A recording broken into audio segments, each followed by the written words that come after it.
Olá a todos, bem-vindos a um novo episódio de Três Egiptólogos Entram num Bar. O meu nome é Inês. Oi gente, eu sou a Luísa. Olá, sou o Guilherme. E hoje estamos aqui para um novo pod quiz. Espero que tenham gostado do primeiro, foi assim uma experiência um bocado diferente, para ser justo, não é? Agora tem que haver a vingança dos humilhados, não dos exaltados. Exato. E portanto hoje temos a Luísa a fazer perguntas e eu e o Guilherme não sabemos de nada. Nada. Na dica de nada. Já falei que eu fui boazinha, Okay. mas veremos. Vamos ver se foste ou não. Isso é tudo muito subjetivo. Bondade, maldade. Uma pergunta, Luísa, é temática, quer dizer, podem ser sobre o Antigo Egito, óbvio, é por isso que cá estamos. Não Mas estou perguntando sobre a antiga China, na verdade. Uau. Relações sino-egípcias na Antiguidade. Não, mas é temático no sentido em que se ingiste a um tema em específico, a uma cronologia, a um período, foi só sobre os teus reis, ou não. é genérico sobre o contexto tal, digamos? Eu diria que, como é o meu pod quiz, tem muita coisa sobre reis, Claro. mas também temos algumas coisas sobre língua. Ok, interessante. Oh yeah. Muito bem. Eu acho que estou o mais pronta que posso estar para isto, não é? É zero, no meu caso. É zero. Falo por mim, atenção, estou a falar por Inês, falo por mim. É zero, não estudei. Uma vez não tive tempo para estudar, mas aqui estamos. Aqui estamos, exatamente. Portanto, Luísa, quando quiseres... Ok, começamos com uma fácil, tá, gente? Diz ela. Perguntão. Que expressão era usada para se referir a hieróglifos no Antigo Egito? A. As palavras dos pássaros. B. As palavras do Nilo. Ou C. As palavras dos deuses. Opa, eu gosto muito das palavras dos pássaros, na verdade. Eu queria que fosse essa. Eu, por acaso, queria que fosse essa. Olha, eu botei essa porque tem muito passarinho, gente. Então tinha que ser, mas tudo bem. Também queria ser mais poético. Eu achava que era por causa da galinha, do último pod quiz. É Também verdade, pode ser. épico. Temos reações muito interessantes sobre a galinha nesse episódio, portanto, obrigado por essas reações. Galinha nova superstar do nosso podcast. Temos que comprar uma mascote, galinha. Eu acho que devemos mudar o logo. Temos que mudar Para o uma logo galinha? do nosso... Eu Para acho. uma galinha. Guarda num cantinho. Exato. Gui, acho que estamos As palavras confiantes. do Nilo até podia ser, porque na verdade o Nilo fala, em certo sentido, no Antigo Egito, não é É verdade? verdade. No entanto, não. Os hieróglifos eram resposta C, como a Inês estava a dizer. Palavras dos deuses. Pergunta bônus, qual é a expressão egípcia para Olha, essa? é assim, Pergunta nós bônus. até devemos responder, mas quem é que te autorizou a fazer uma pergunta bônus Pergunta logo na primeira bônus? ronda? Eu me autorizei, O que é isto? porque... Quer dizer, tu vais fazer 20 perguntas em vez de 10, não é? Porque vais ter uma pergunta Sim, claro. bônus para quem Isso não é? é. Pergunta Óbvio. bónus. Olha, agora é que fiquei sem saber. Ok, diz lá, qual é a pergunta bónus? para 5.000 euros. Para 5.000 euros. Euros? É, euro é melhor que real é muito pobre. Fora Bolsonaro, ok. No antigo egípcio mesmo, qual seria a tradução para essa expressão? As palavras dos deuses. Qual era o egípcio usado para dizer isso? Então, palavras era Medu e Deus é... sim, palavra dos deuses é Medu Netcher. Na verdade, Netcher é singular. É isso que eu ia dizer, exato. São as palavras divinas, Exato. na verdade. Portanto, Medu Netcher seria o egípcio para palavras divinas ou palavras do Deus. Exato. Se repararem, a Inês disse que Netcher é singular, e se repararem em Medu, há um som U que corresponde ao plural no Antigo Egípcio. Portanto, já ficam a saber um bocadinho também. Portanto, literalmente, a primeira palavra está no plural, palavras, e a segunda está no singular. Mas normalmente traduzimos como a Luísa fez, ou seja, palavras dos deuses, apesar de quase sempre aparecer escrito só um deus, digamos. Que hieróglifo, o termo que vem do grego, também é isso que quer dizer. Hiero é um prefixo que designa sagrado, não é? E glifo, não é? Glifo, a palavra, escrita. Portanto, no grego também passou com essa ideia de uma escrita sagrada, digamos assim. Até porque não há só hieróglifos no Antigo Egito, não é? Também temos outros tipos de escrita. Temos o hierático, que é uma escrita mais cursiva, que se desenvolve... Horrível. Impossível ler. Horrível é o demótico. Horrível é demótico. Concordo. Tá, não, demótico é outro nível agora. Demótico, demónico. É o demónico. Completamente. Gente, sério, tortura. O hierático é uma escrita cursiva que se desenvolve a partir dos hieróglifos e basicamente os hieróglifos e o hierático aparecem quase ao mesmo tempo, são criados quase ao mesmo tempo. Depois o demótico, ia dizer demónico, depois o demótico é uma língua, uma fase linguística e uma escrita também do período mais tardio do Egito. A partir da época baixa, mais ou menos. Época baixa, sim.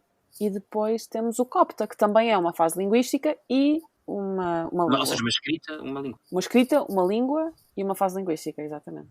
Exato. Até hoje, liturgicamente, comunidades cristãs coptas no Egito e fora do Egito, porque também temos, por exemplo, na Europa, algumas comunidades coptas, realizam a sua atividade cultica, a sua missa, digamos assim, em copta. Pois é. Outra coisa engraçada de se dizer é que também há hieróglifos, no sentido em que foram chamados pelos autores de hieróglifos, fora do Egito, por exemplo, também se chama hieróglifos, aquilo que os povos maias escreviam, por exemplo. Portanto, não deixa de ser engraçado também ver como foi. Basicamente, a malta via bonequinhos, associava ao sagrado. Galinhas, não. Passarinhos, é verdade. Associava ao sagrado e chamava hieróglifo. Até hoje. Muito bem, gente. Viu? Vocês ficaram com tanto medo da minha pergunta bónus. Foi fácil. Foi uma revolta. Eu assim, como é que se atreve uma pergunta bónus? Não é que ela não diz nada, não pede autorização. Autorização para quem? Para você, Gui? Não vou pedir mesmo, esquece. Não, para mim não. Para mim muito menos, não é? Para Inês menos ainda, então... Esse é o pod quiz de quem? Da Luísa. Então, pergunta bônus teremos. É verdade. Tem razão, tem razão. Muito bem. Pergunta 2. Qual dessas reclamações não foi incluída em cartas enviadas de outros reis da região? Ó a cara do Guilherme. Como os hititas e babilônios para Amenhotep III e Akhenaton, tá? Ou seja, isso é um dos... As caras deles muito boas. É específico de propósito, que é muito engraçado. Essas cartas, gente, juro, eu choro de rir. Então vamos lá, as opções. Eu também, por acaso. Então vocês prestam atenção, né? Qual reclamação não foi incluída, ok? Não foi incluída. Não foi. A. Que seus embaixadores no Egito passavam mal de calor. B. Que o rei egípcio não havia enviado ouro suficiente como presente. Ou C. Que o rei egípcio não queria se casar com uma de suas filhas. Ok, que não foi, certo? Que não foi.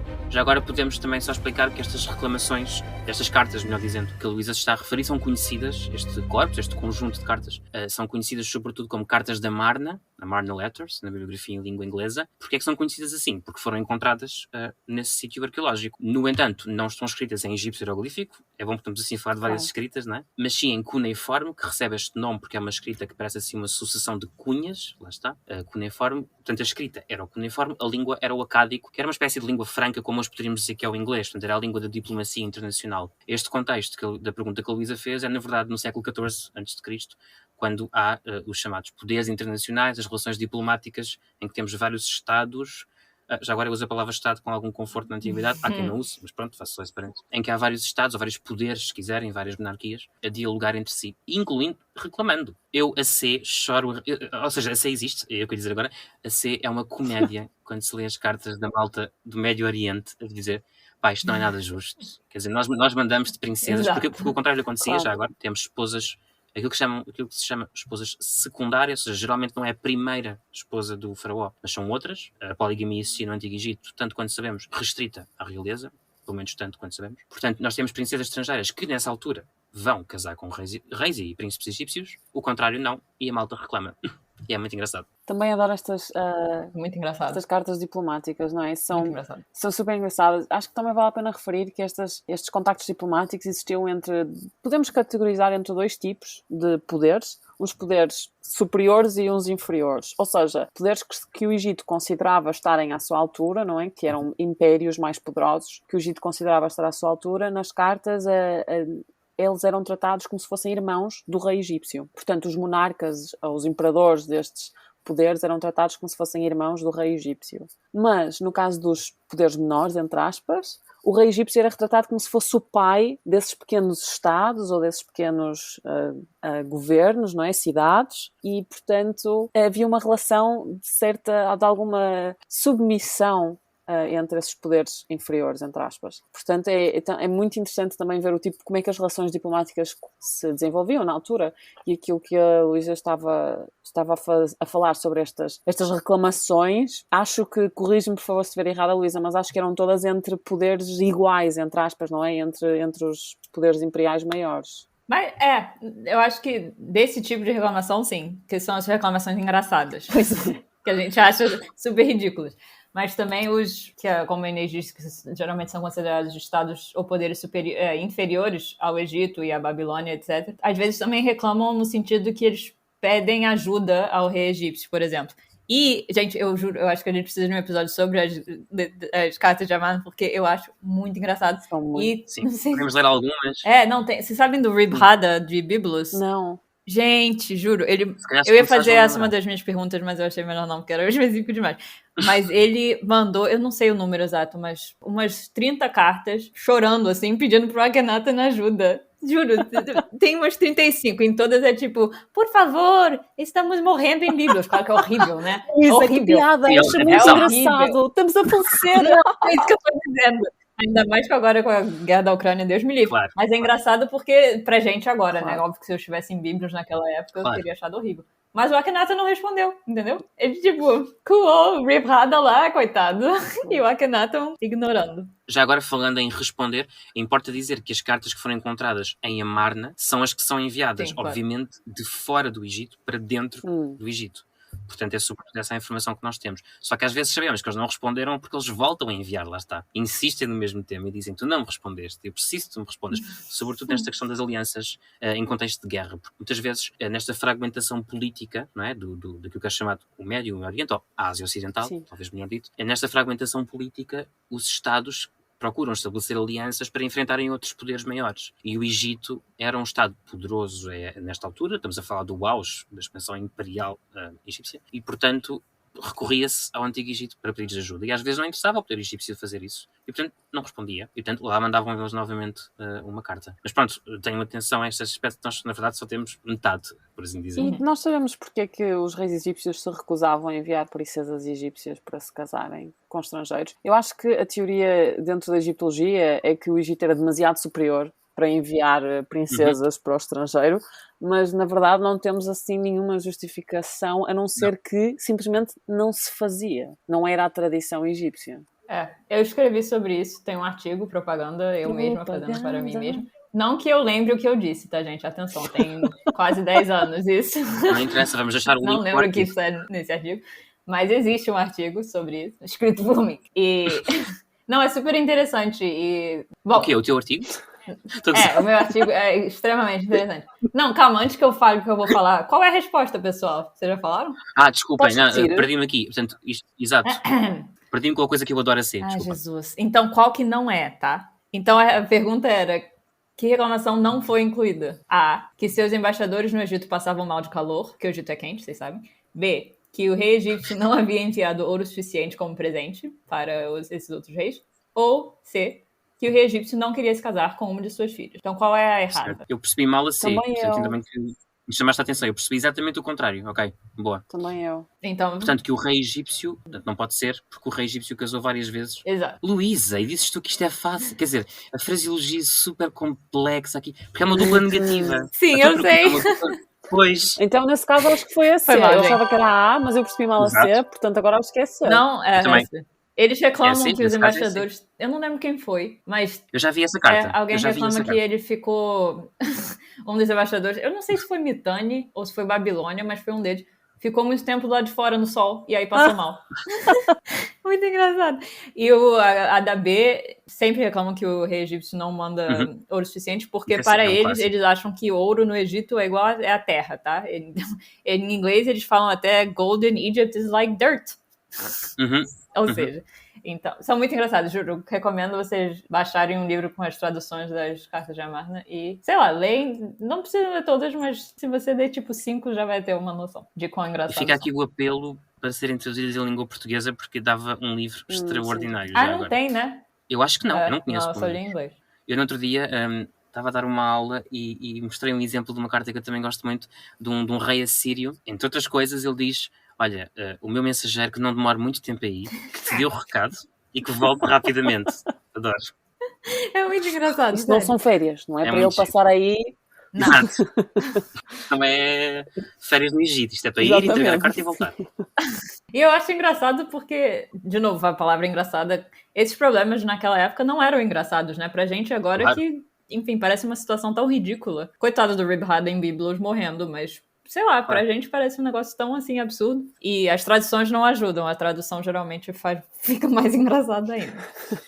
Ok, enfim, parabéns, amiguinhos. Desculpa pelo double negative, mas vocês acertaram anyway. Aqui em cima tu pensas em inglês e uma dupla negativa em inglês não é igual a uma dupla negativa em português. Pergunta 3.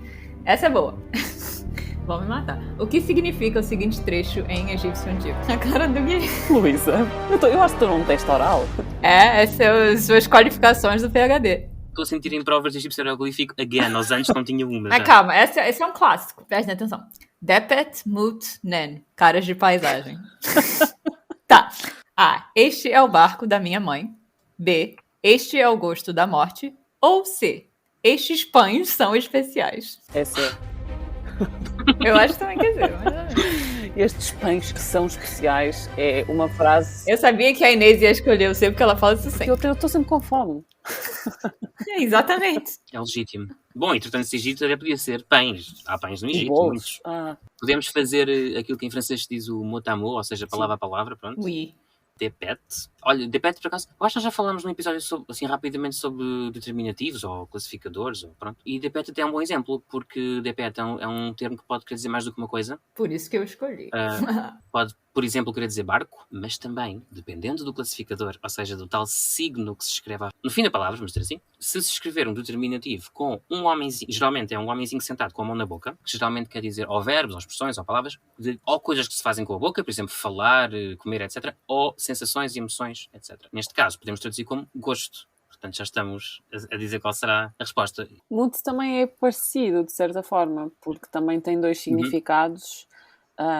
E, bom, na verdade, até podemos dizer que tem 3. E depende também muito do determinativo, desse símbolozinho no final da palavra, que não é lido, mas que demonstra, dá uma pista sobre o significado da palavra. Portanto, Mut pode ser a deusa Mut, que é consorte do deus Amon. Mut também pode ser... A Luísa tem duas das opções, utilizam...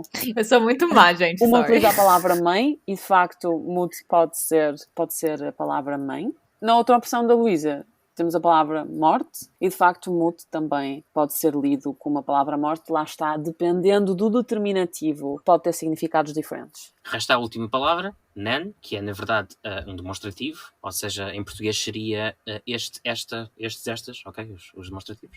E portanto, ficamos com a opção B, este é o gosto da morte, ou algo parecido. Exatamente. Que é do Sinué. Essa era a próxima pergunta, Guilherme. Eu sabia! Roubando a minha sabia. pergunta. Ok, eu vou fazer anyway, aí vocês vão ter que falar dos outros textos, tá? Fun fact, eu escolhi a resposta C, esses pães são especiais, porque aparentemente Depet também é um pão especial, tá? Não sabia. Eu também não Esse é sabia, barco. descobri isso ontem olhando no dicionário. Barco eu sabia e gosto, mas não sabia do pão. Sim. Ok. Ok, muito bem, gente. Então a 4 seria de onde vem o trecho da última pergunta, e as opções seriam... Estraguei tudo. Guilherme, você estranho. Ainda bem que eu tinha perguntas bônus, né? Senão... Já viu. A. O conto de Sinué. B. O conto de Westcar. Ou C. Textos da Batalha de Kadesh. Pronto, eu já respondi. Sim. Lamento. Ou não lamento. Sorry, ou não not lamento, sorry. eu senti. Mas é um excerto famosíssimo, como a Luísa disse, é um clássico, pronto, da literatura egípcia e deste texto em particular, que é o Sinué. Não sei se Inês queres resumir um bocadinho a história do Sinué para explicarmos como é que esta frase aparece? Ou se... Portanto, o conto de Sinué é um conto egípcio muito famoso. Provavelmente terá sido escrito no Império Médio, mas não temos bem a certeza quando é que terá sido escrito. O texto em si, a história, fala sobre os problemas de sucessão do reinado de Amenemhat I, que morreu ou foi assassinado. Bom, não se sabe muito bem o que é que se passou. E depois o seu filho, Senuseret I, que lhe sucede, está fora numa campanha militar, na história, e, portanto, está fora numa campanha militar e vem a saber que o seu pai morreu. Entretanto, Sinué parece... Esta parte da história é um bocado difícil de compreender, mas parece que ele ouviu uma conspiração qualquer atrás de uns arbustos, é uma coisa estranhíssima. Sim, que estava escondido atrás de uns arbustos, não se sabe a fazer o quê, talvez um cocó, não sei. Socorro! E eu vi uma conspiração qualquer contra o herdeiro ao trono, Senuseret I, e em vez de dizer a Senuseret, ouviu esta conspiração e, portanto, tem cuidado que há gente que está contra ti, contra a tua subida ao trono, Sinué decide fugir para a área da Sírio-Palestina. E, portanto, fica lá várias décadas, estabelece-se lá, depois a história fala um bocadinho da sua vida nessa área, ele acaba por se tornar um homem muito importante, tem filhos, casa-se, tem filhos, e depois, a certa altura, já no final da sua vida, ele acaba por pedir a Senuseret I, que entretanto foi coroado rei, se poderia voltar para o Egito, porque queria morrer no Egito, não queria morrer no estrangeiro. E, portanto, nessa altura, então, o rei responde e diz sim, volta e não sei o quê. E então Sinué volta para o Egito e é recebido com pompa e circunstância. Ele tinha... Antes de fugir, tinha sido feito parte da corte da rainha também, não só do rei, portanto tinha trabalhado com a rainha egípcia e ela também o recebe com muita emoção. Portanto, é uma história muito, muito interessante também do ponto de vista da diferença entre o que é egípcio e o que é estrangeiro a partir dos olhos dos próprios egípcios e também daquela necessidade do egípcio querer morrer no Egito, querer ser enterrado no Egito. E pronto, depois a história acaba mais ou menos com Sinué a receber um enterro, não é? Um funeral como de facto devia ser feito à moda egípcia, garantido pelo rei, não é? Exato, eu tive a ocasião de trabalhar este texto na minha tese de mestrado, que foi exatamente sobre a minha dissertação, melhor dizendo, foi exatamente sobre o espaço sagrado, e o Sinué é um dos textos, claro, produzido pela ideologia oficial, pelo poder central, pelas elites, portanto não podemos dizer que os egípcios todos pensavam desta forma, mas é um dos textos que é muito interessante para estudar a questão do espaço sagrado, sobretudo se entendermos o Egito todo como um grande espaço sagrado e de sacralização. E esta frase que a Luísa pediu para nós traduzirmos, não é? Na verdade, é a frase que Sinué profere quando está fora do Egito. Portanto, reparem como, ao sair do território egípcio, diz este é o gosto da morte. Portanto, de alguma forma, apesar de ele depois até se integrar no território, até alcança uma boa posição na sociedade local, casa, como eu estava a dizer, portanto, integra-se plenamente no território, mas não é a mesma coisa, não é igual a estar no Egito. Portanto, não só ele diz este é o gosto da morte, como ele, na verdade, quer morrer no Egito para ter um enterro à egípcia e ser plenamente egípcio e ser sepultado no solo sagrado do Egito. Portanto, é um texto muitíssimo interessante, como eu estava a dizer, há coisas que é difícil de perceber, mas é uma história incrível e que já foi, aliás, vertida ou adaptada para romances contemporâneos. É capaz até de haver um filme. Sim, há um filme dos anos 50. Acho que sim. Okay. E peças também, eu acho. Sim, porque há livros, há peças, pois, exatamente. É um texto muito interessante. Quando o texto foi encontrado, né, o papiro, um dos papiros, que como eles disseram, há muitos papiros com esse texto. E Óstraca. Acadêmicos acharam que o texto era uma autobiografia real de um oficial egípcio dessa época, porque ele faz um paralelo muito próximo com autobiografias de verdade nessa época. Então, estavam procurando a tumba do Sinué e acho que, hoje em dia, acho que é mais aceito que é uma ficção realmente, mas, sei lá, eu adoraria achar a tumba do Sinué. Quem não? Quem não, né? Pois é. Os outros textos também são muito interessantes. O texto da Batalha de Kadesh também temos várias versões em diferentes localizações no Antigo Egito e é um texto que retrata uma batalha que Ramsés II enfrentou em Kadesh e que, segundo ele próprio, ganhou, mas na verdade não sabemos bem se venceu ou não a batalha, porque não temos evidências históricas que o comprovem e até há textos provenientes do outro lado que dizem que afinal até foram eles que venceram, portanto é um mistério, mas se lerem o texto de Kadesh fica muito claro quem é que venceu, ainda para mais porque Ramsés II é apoiado pelo seu pai divino, que é o deus Amon. Deve ter sido, foi um empatezinho, não é? Assim, um empate um bocado xoxo. Um empate técnico, exatamente. Mas o Ramsés se acha, então ele botou esse texto em sei lá quantos tempos no Egito. Já o Papiro do Estekar é um conjunto de 5 histórias, de qual a primeira está perdida e que, ou seja, narra episódios concretos, imaginados, porventura, de faraós da 4ª dinastia, referindo-se também aos 3 primeiros faraós da 5ª, apontando para o nascimento maravilhoso, fantástico, mágico destes reis que teriam assim nascido para reinar.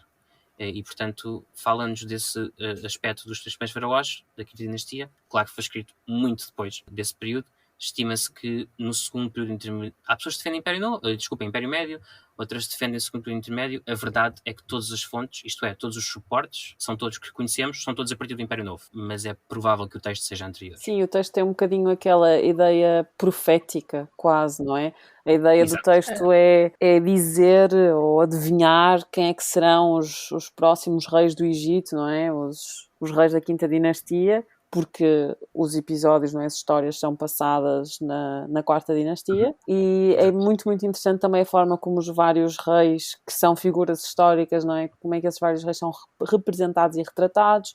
Portanto, Khufu, que foi o construtor da Grande Pirâmide, é retratado de uma forma um bocadinho mais rígida e menos simpática do que Snefru, que foi o construtor da primeira pirâmide verdadeira, não é? Com aquela forma. A primeira pirâmide que nós temos é de Djoser, que é a pirâmide escalonada, que parece pirâmide em degraus, mas a primeira verdadeira, não é, forma piramidal é construída por Snefru, e ele é retratado de uma forma muito mais benevolente, muito mais simpática do que Khufu.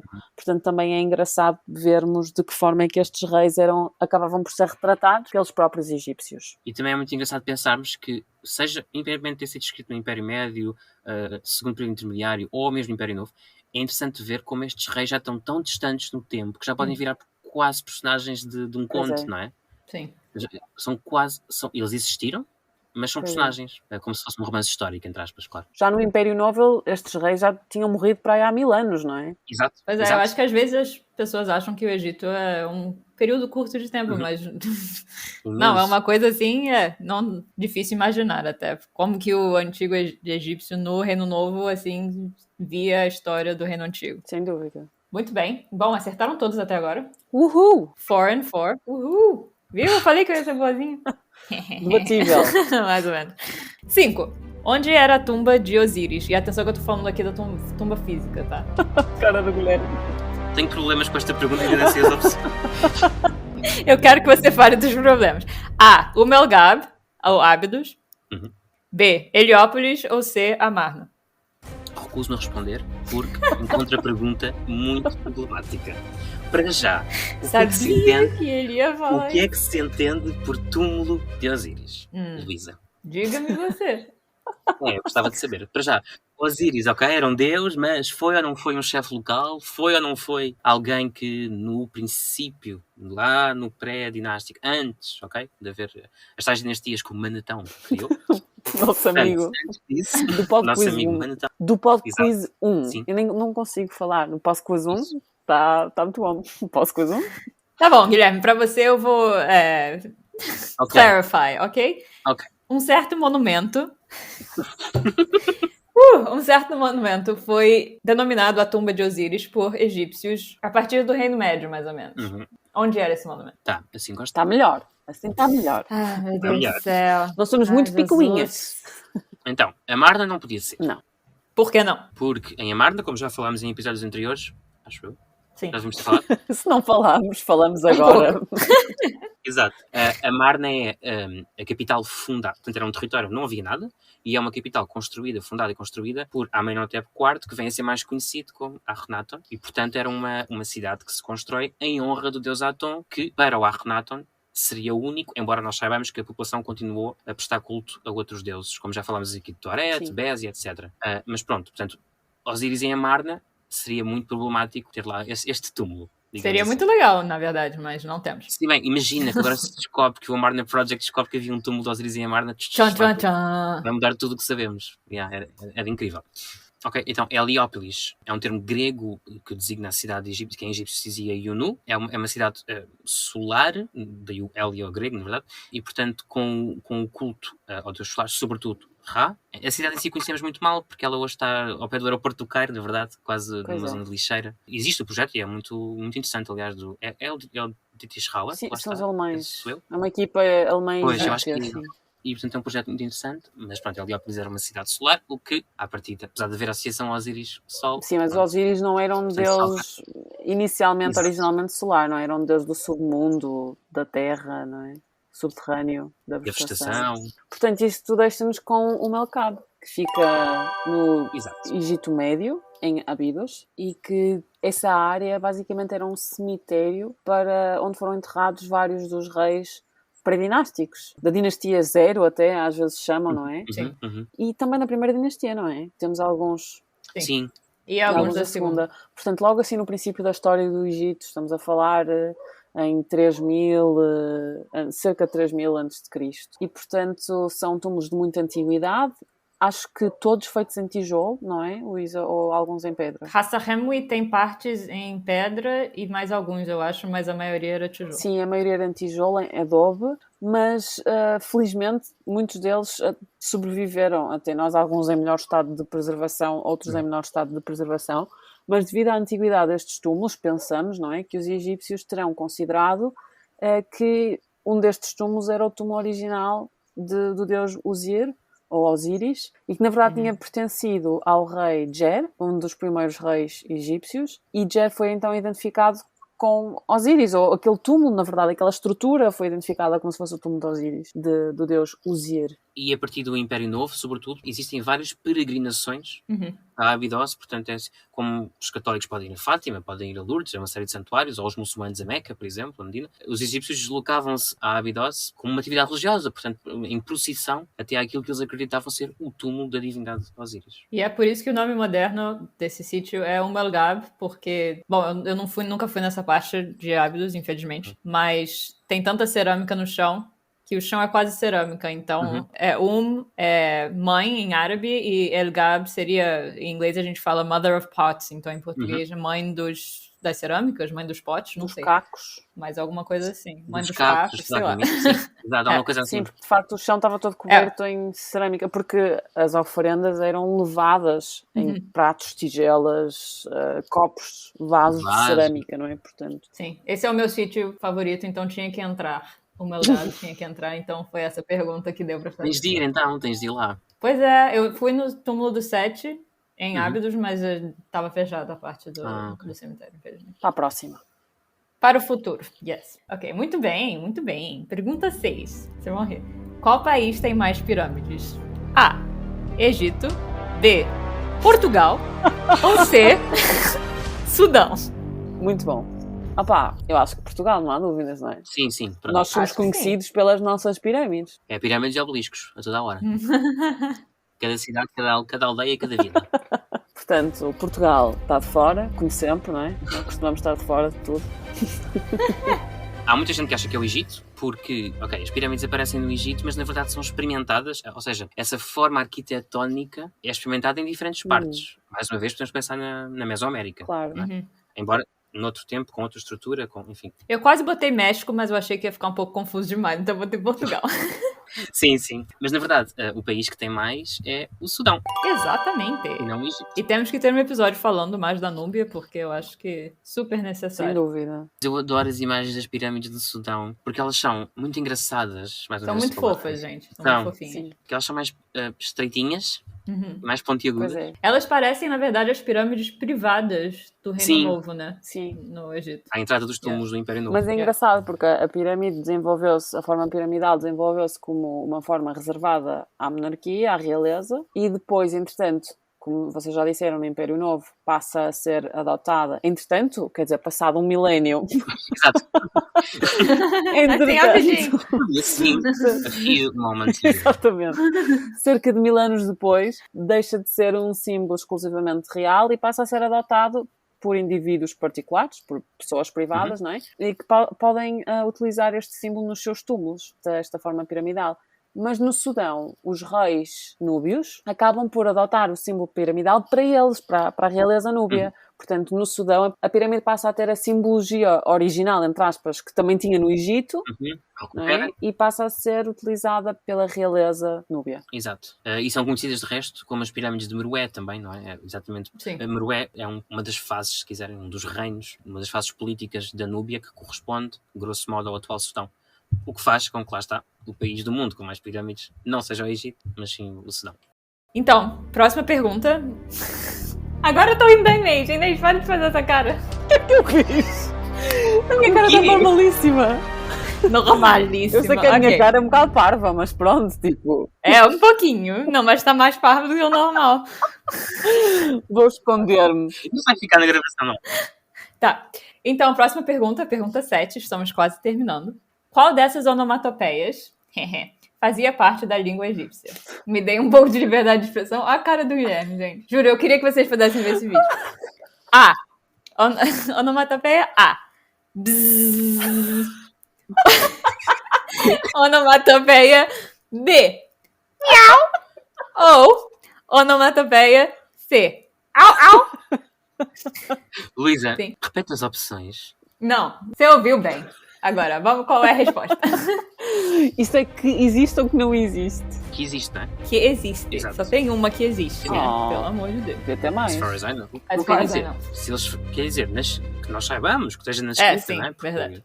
vai que eles andavam para aí bzzz todos os dias inimitado. Não é o bzzz. Tem a ver com as moscas do Pod Quiz 1. Agora consegui É dizer. verdade. Agora consegui dizer Pod Quiz O 1. símbolo da coragem. Bzzz. Exatamente. Portanto, o bzzz não é? Pronto, ok. Eu nem me lembro qual era a C. Era o quê? Au, au. Era Au, au. Ok. Também não vai acontecer. Não vai acontecer, mas miau vai rolar um miau aqui. O miau vai rolar, exatamente. Miauzinho. Yes. Aliás, não era esse o nome dos gatos? Era o miu. Exato. Gato dizia-se miau, o que eu acho super fofinho. Eu também. É engraçado, porque as onomatopeias mudam de língua para língua, de país para país. Por exemplo, em Portugal dizemos, ou em português, melhor dizendo, dizemos ão, mas há outras línguas em que é mais barv ou au, em vez de ão. Pronto, enfim. É engraçado, na C aqui eu tinha escrito woof woof, que é em Isso. inglês. Eu tava pensando em inglês, agora que eu me corrigi quando eu tava lendo. Exato. Au, au. Portanto, é engraçado, mas miau, que dizemos em português, não é? Miau, miau, imitando o som de um gato, não é? Também se dizia no Antigo Egito, É verdade. o que é muito engraçado. E quando eu pesquisei isso ontem pra ver se eu não tava falando besteira, né? Eu já falei muita besteira, mas isso tá certo, gente. Eu vi que eu acho que no Japão antigo também falavam mal. Ok. E tinha um outro que eu já esqueci. Mas enfim, isso parece ser uma coisa constante até, Que giro. em culturas diferentes. Que engraçado. E já agora, não resisto a dizer que há um sarcófago que eu adoro, de uma gata que se chamava Tamiau. Uhum. Portanto, literalmente Ah. a gata. Que fofo.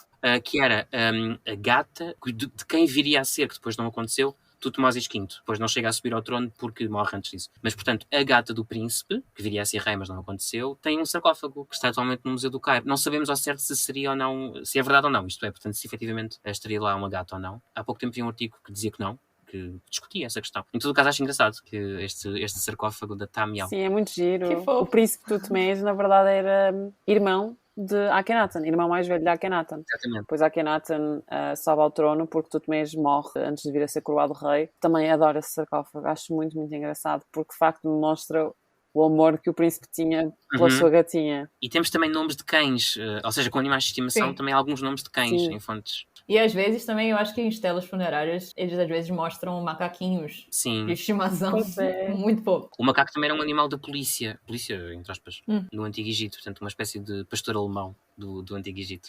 Um macaquinho? Sim, Os babuínos, especialmente. sim, desculpem, eu não sei o suficiente de animais. Sim, um símio, vá, que podia ser usado pelas forças policiais, com muitas aspas nas forças policiais. Posso Sim. fazer propaganda? Claro, deves? Porque no meu livro, que deverá sair dentro em breve, este ano, pelo menos, espero que sim. Aguardo autógrafo. Cadê minha cópia autografada? No meu livro, que deverá sair este ano, em algum momento, não sei se antes ou depois deste. Assim, este podcast tem uma longevidade imensa, portanto, para quem nos está a ouvir em 2027, este ano é 2022. Exatamente. Portanto, deverá sair a qualquer altura. Ou se calhar já saiu quando estiverem a ouvir este podcast. Mas no livro que eu escrevi tenho uma secção sobre animais de estimação. E eu, por acaso, falo precisamente nos babuínos e nos macacos. Falo sobre gatos, cães e menciono esse sarcófago da Tamiau. Ok, muito bem, gente. Continuam acertando tudo. Infelizmente pra mim, mas parabéns pra vocês. Luísa já vinha a pensar como é que eles vão falhar em alguma. Claro que vinha, até com pergunta bônus. Não. Eu fui boazinha.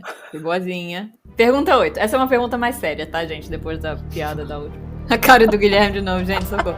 Bom, quando escavava Nagada, Flinders Petrie achou que a civilização egípcia havia sido levada ao Egito pela raça dinástica. De onde teria vindo esse grupo de pessoas, baseado na teoria de Petrie? A. Núbia. B. China. ou C, Mesopotâmia?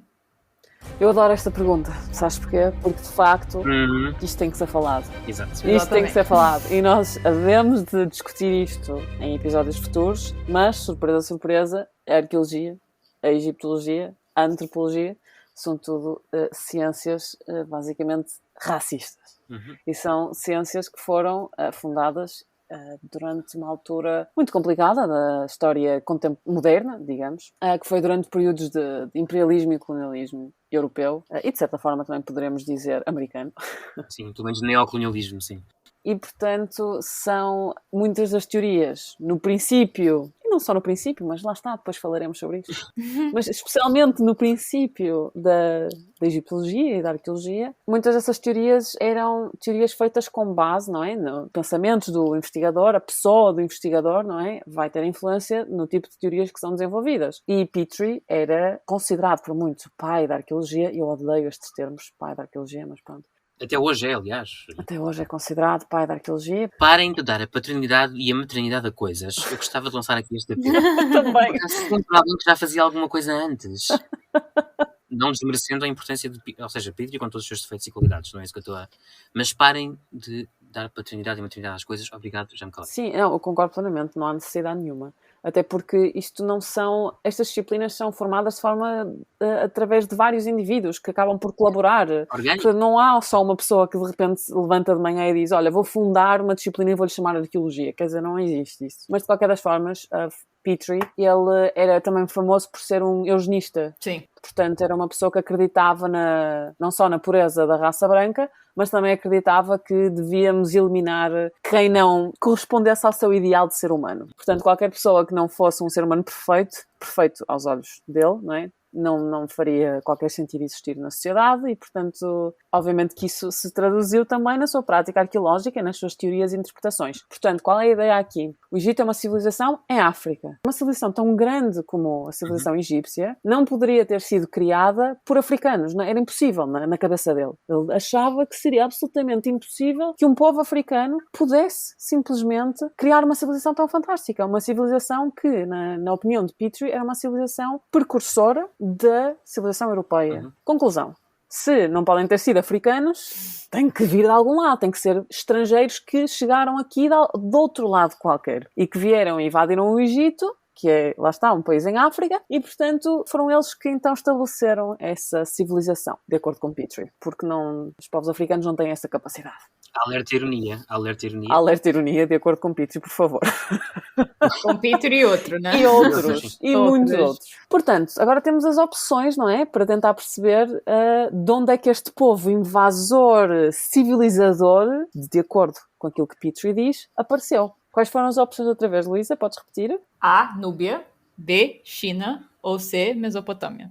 Portanto, daquilo que a Inês disse, se depreende, reparem, a Núbia é ainda mais, digamos assim, para dentro do continente africano. O que é que eu quero dizer com isto? É mais para sul. Portanto, aos critérios de Petrie, seria um território ainda menos incivilizado. Não pode ser, não é? Nesta ótica do Petrie, isto é. Não sou eu que estou a dizer que não pode ser. Sim, claro. E, portanto, ficaríamos com a Mesopotâmia e a China. Na verdade, são dois territórios não brancos, o que continuaria a ser um problema para o Petrie.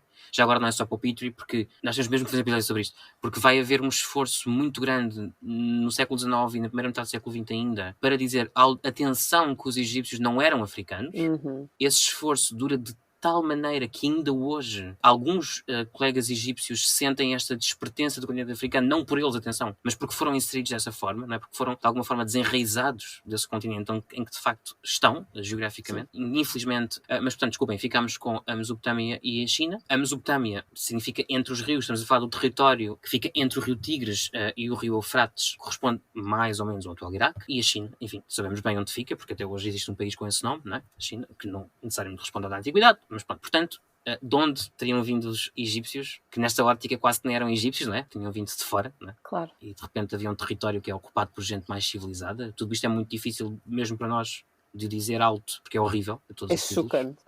Sim. É mesmo difícil de acreditar. Às vezes uma pessoa pensa, mas como é que isto passou? Como é que este racismo científico simplesmente conseguiu estabelecer-se e toda a gente achava muito bem e aplaudia? Não era toda a gente, atenção. Havia muita gente que estava contra isto. E havia muita gente que estava contra as ideias do Petrie, mesmo na altura, contemporâneos. Portanto, também não venham dizer, era o tempo deles. No tempo deles havia oposição. No tempo deles havia pessoas que não concordavam e no tempo deles havia pessoas que não estavam a seguir essa teoria e não acreditavam na superioridade da raça branca, nem em eugenia, nem nada que se parecesse. Portanto, calma. Exato. Mas, de facto, é interessante porque, acho que podemos dizer, não é? O Petrie achava que a raça invasora, a raça dinástica vinha... Aliás, desculpem, permite só interromper. O termo raça em si é um problema tão grande. Não, eu usei esse termo porque esse era o termo usado por ele, claro. Claro que sim. Estou só a dizer, para mim é tão difícil já... podemos falar em pessoas racializadas porque sofreram o processo de racialização. Portanto, foram colocadas à parte, mas raça humana não existe, ok? Só para dizer isto, mas desculpem, eu sou interrompido. Não, claro, e é importante realçar que Petrie acreditava nestas diferenças biológicas de raça biológica. Sim. Agora, raça e racismo, racialização, existem em termos culturais. Não estamos a negar que exista essa questão, de forma nenhuma. Mas, de facto, o Petrie acreditava na existência de diferenças biológicas. Biológicas. Portanto, nem vale a pena entrar por aí ou tentar dizer que, de facto, existem diferenças biológicas. Não existem. E lá está, ele acreditava que estes invasores tinham vindo da Mesopotâmia, porque a Mesopotâmia, apesar de não ser branco europeu, é mais branco culturalmente, e pronto, geograficamente também não vem da África. E, portanto, como não vem da África, é mais plausível. E também eu acho que naquela época sabia-se mais sobre a Mesopotâmia do que sobre o Egito, né? Então ele achou que, sei lá, esses vasos cerâmicos que ele estava achando em Nagada eram muito avançados e que então não poderiam ser do Egito, mas podiam ser da Mesopotâmia porque já tinham encontrado muita coisa lá e também essa área, a área da Bíblia, não é? Portanto... É isso que eu ia dizer. A arqueologia bíblica aqui é muito forte. Sim.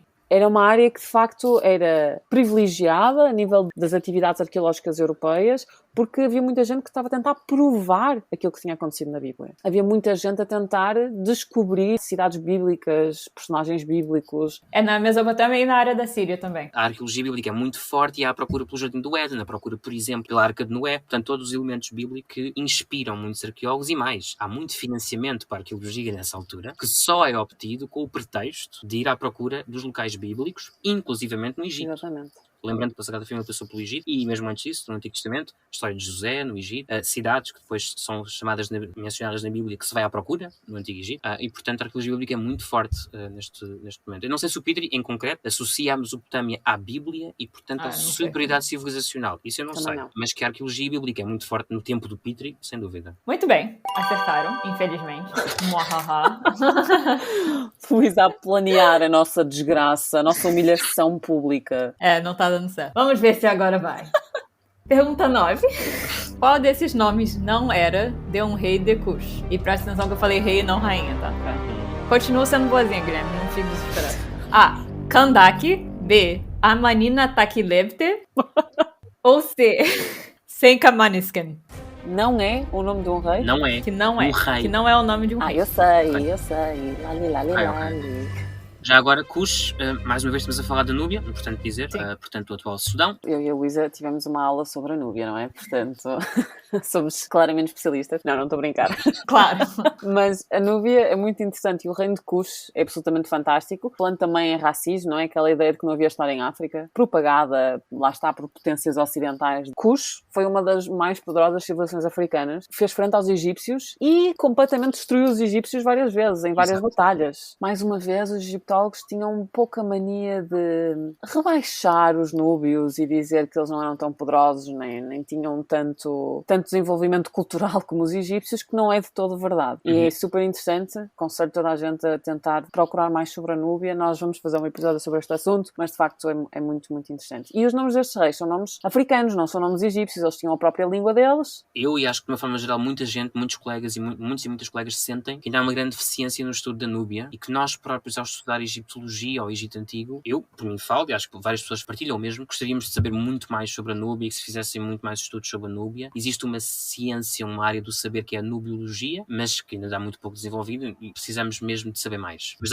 deixa-te pronunciar o nome de que não é, porque eu não me atrevo. Então, o nome que não é de um rei é Kandake, porque Kandake, sabes, Kandake é o título dado às rainhas Exato. E às soberanas também, às monarcas, núbias. Sim. É engraçado porque acho que são os romanos É grego ou romano que acham que é o nome. que acham que é o nome de uma rainha mesmo. Então há relatos clássicos em que os romanos lutaram contra os núbios, e então há relatos em que falam de uma Candace, que vem do nome Canda, que eram soberanas e guerreiras. Elas iam para a guerra e até os romanos não conseguiram derrotar os núbios. Portanto, os romanos bem tentaram, mas foram enviados para casa. Portanto, o Egito é integrado como província do Império Romano. De resto, o próprio imperador romano é visto como o faraó do Egito, mas não vão mais para sul porque são derrotados pelo poder núbio. E as rainhas na Núbia eram extremamente importantes porque a sucessão real era pelo lado materno, Exato. Não era pelo lado paterno, como no Egito. Então, infelizmente, não sabemos tanto sobre elas, eu acho. Inês, eu sei que você já fez um projeto sobre rainhas núbias, então você sabe mais que eu. Mas, enfim, eu acho que é uma área que também precisa de muito mais estudo, mas elas são figuras muito interessantes. Bom, falando em perguntas, pergunta 10, última, uma pergunta especial. Qual é o rei favorito da Luísa? Nós temos que parar com esta mania das perguntas pessoais, tá? Tem que ter uma, senão não tem graça. A. Khafre-Khemui. B. Senusret III. Ou C. Amenhotep III. Opa, está difícil. A tese da Luísa, como já dissemos no primeiro episódio, vão ouvir quem ainda não ouviu. Quem nos descobriu agora, só ouvir o primeiro. A tese da Luísa é sobre o Império Médio. E sobre reis. A opção C, Amenhotep III, não é? É isso, não é? Amenhotep III é um faraó do Reino Novo. Portanto, Pai do Akhenaton. Portanto, não. Portanto, acho que corta, se Corta. calhar, Guilherme. O que é que fazemos com os outros dois? Eu acho que se calhar ia para o Império Médio. Agora, eu também sei que a Luísa adora o período pré-dinástico e o princípio da história do Egito. Portanto, estou aqui indecisinha. É assim, ela, sendo Luísa de seu nome, quereria tramar-nos. Sem dúvida. Porque disso se faz a Luísa que nós tanto Claro. amamos. Consumida por vingança. A resposta óbvia era, de facto, um soberano do Império Médio. Será que por ser óbvia? Não é? E ela pode estar só a mudar o rei favorito dela agora enquanto... Ou seja, Yeah, imagina, yeah, nós dizemos um, yeah. nós dizemos um e ela diz que é o outro. É percebes? o outro, pois é. É verdade que eu não marquei a resposta certa. Pronto. Porque não tem. Ela própria está indecisa. Não tem? A resposta certa Eu é não sei. não existe? Eu botei os meus 3 favoritos. Ai, sua falsa. Mas isto é o quê? Sua falsa. A resposta certa é não há? É. O quê? A resposta certa, na verdade, seria all of the above, entendeu? Só que eu não dei essa opção pra vocês. Eu queria ver se vocês iam saber. Plot twist. Já fiquei a duvidar dos teus gostos. Eu não sei quem tu és, na verdade, Luís. Eu não te conheço. Pois, eu termino este podcast, Luísa, com uma pergunta. A 11ª e a derradeira pergunta. Quem é Luísa? Olha, não sei. Se você descobrir, você me fala. Isso é uma questão para outra hora, eu diria. Mas olha, muito bom. Gostei. Temos que fazer mais destes. O próximo é o Guilherme, não é? Vamos ver como é que vai ser a vingança do Gui. Pronto, resta-nos agradecer a todos os nossos ouvintes. Muito obrigada por estarem aí desse lado. E queremos especialmente agradecer aos nossos ouvintes hispânicos, porque surpreendentemente temos uma data de falantes de espanhol que nos estão a ouvir, que é fantástico. Muchísimas gracias a todos e a todas. Gracias. Muitas gracias. É fantástico. Estamos muito felizes por estarem aí desse lado, porque normalmente há esta barreira, não é? Desta compreensão entre português e espanhol, e deixa-nos mesmo muito, muito felizes saber que há tantos falantes de espanhol que nos estão a ouvir. Obrigada. Graças. Para além disso, também queremos pedir para nos ajudarem a crescer. O podcast ainda está no princípio, como sabem, mas gostaríamos de poder chegar a mais gente. Portanto, se pudessem avaliar o podcast no Spotify ou no Apple Podcasts com 5 estrelas, por favor, nós agradecíamos. E também, isto não é possível no Spotify, mas acho que no Apple Podcasts podem deixar comentários. Se deixassem assim um comentário simpático sobre aquilo que gostaram do podcast, também agradecíamos. Ou então com sugestões de tópicos que gostariam de ouvir falar, gostariam que nós explorássemos aqui no podcast. Também ficávamos agradecidos. E podem mandar também as vossas sugestões, críticas e comentários para o e-mail podcast.egiptologia@gmail.com. Portanto, sintam-se à vontade para entrar em contato com nós. Sim, nós gostamos é do diálogo, nós gostamos é de saber aquilo que vos interessa. Não queremos estar só aqui a falar sobre coisas que nos interessam a nós, mas também gostaríamos de saber o que é que vos interessa a vocês. Portanto, estamos sempre abertos e disponíveis para dialogar convosco. Beijos, obrigada. Obrigada, beijinhos. Beijinhos, até à próxima!